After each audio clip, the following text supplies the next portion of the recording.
నిన్న ధర్మాన్ని కాపాడుతున్నా, హిందూ సమాజాన్ని సంఘటితం చేయడానికి కష్టపడుతున్నా, హిందూ ఓట్ బ్యాంక్ తయారు చేయడానికి కష్టపడుతున్నా, ఇంకో మతాన్ని కించపరచానా.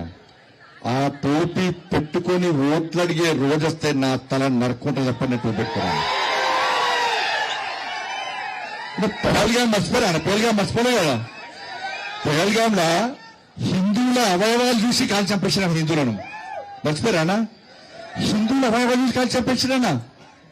నాకు ఈ కాంగ్రెస్ వద్ద డౌట్ వస్తుందన్న. ఈ టోపీలు పెట్టుకొని తిరిగి ఈ పాకిస్తాన్ జోక్తుంటే ఫస్ట్ వీళ్ళని చెక్ చేయాలి. వీళ్ళు నిజంగా హిందువులేనా, వీళ్ళ డిఎన్ఏ పాకిస్తాన్ కి ఇట్లా ఉందా అని డౌట్ వస్తుందన్న. చెక్ చేయాలా లేదా? చెక్ చేయాలి లేదా? ఇవాళ బండి సంజయ్ వస్తారట, మీటింగ్ ఆపుతారట. నీ అయ్య జాగిరాదు, నీ తాత జాగిరాదు. అరే కేసీఆర్ గడిలు బద్దలు కొట్టింది మనం, కేసీఆర్ మెడలు వంచింది మనం, కేసీఆర్ ఫామ్ హౌస్ కు పరిమితం చేసింది మనం.